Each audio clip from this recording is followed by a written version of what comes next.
నమస్కారం. నేను Jangareddygudem DSP.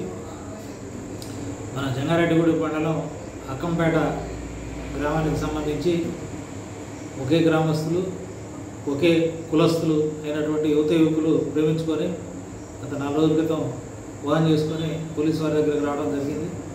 SP గారి దగ్గరికి వెళ్ళడం, ఎస్పీ గారు మా వద్దకు పంపించడం కూడా జరిగింది. వారితో మాట్లాడటం, వారి పెద్దలను కూడా పిలిచి మాట్లాడటం జరిగింది. వీళ్ళ జోలికి రావద్దని కూడా వాళ్ళ పెద్దల్ని బైండ్ అవుట్ చేయడం జరిగింది.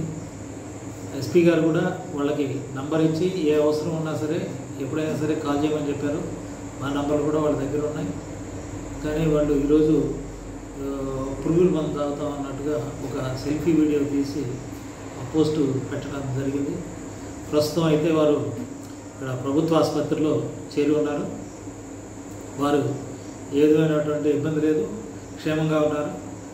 ట్రీట్మెంట్ చేస్తున్నటువంటి డాక్టర్ గారితో అలాగే కన్సర్న్ ఎస్ఐ గారితో నేను స్వయంగా మాట్లాడటం జరిగింది. వాళ్ళిద్దరూ కూడా క్షేమంగానే ఉన్నారు. వాళ్ళకి ఏ విధమైనటువంటి ప్రాణాపాయము లేదు. వారు ఇలా చేయాల్సిన అవసరం కూడా లేదు.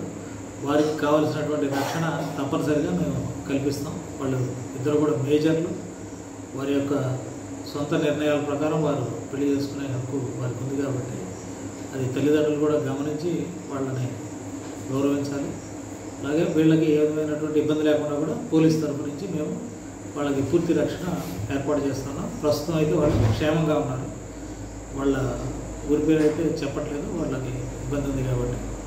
అయితే మా కంట్రోల్లో ఉన్నారు, క్షేమంగా ఉన్నారు. అలాగే వాళ్ళల్లో అబ్బాయి వాళ్ళ బంధువుల ఇంట్లో వీళ్ళు ఉన్నారు అనే ఉద్దేశంతో మైసన్నగూడెంలోని ఈ బంధువుల ఇంటికి వెళ్ళి అమ్మాయి తరపు బంధువులు వెళ్ళి అక్కడ దాడి చేయడం జరిగింది. ఈ విధంగా చేయడం చాలా సహించరానటువంటి విషయం. అలాంటి దాడికి పాల్పడినందుకు అక్కంపేటకు సంబంధించినటువంటి సర్పంచ్ గారి ఆధ్వర్యంలో ఇది నడిచింది. ఆ సర్పంచ్ గారు అక్కడికి వచ్చినటువంటి అందరి మీద కూడా కేసులు నమోదు చేయడం జరిగింది. వాళ్ళందరి మీద కూడా 307 హత్యా ప్రయత్నం కింద అట్లాగే మిగతా కఠినమైనటువంటి సెక్షన్లో నమోదు చేసి వాళ్ళందరూ కూడా అరెస్ట్ చేసి రిమాండ్ చేయడం జరుగుతుంది. ఆల్రెడీ ఒక ముగ్గురిని అదుపులో తీసుకోవడం కూడా జరిగింది. వారు తెచ్చినటువంటి ఒక 5 మోటార్ సైకిల్స్, కారు కూడా స్వాధీనం చేసుకోవడం జరిగింది. వారి దగ్గర నుంచి వారు ఈ విధంగా దాడి చేయడం అనేది సహించరాని విషయం కాబట్టి అక్కడికి వచ్చినటువంటి ప్రతి ఒక్కరు కూడా ఈ కేసులో గుర్తించి వాళ్ళని అరెస్ట్ చేసి రిమాండ్ చేయడం జరుగుతుంది.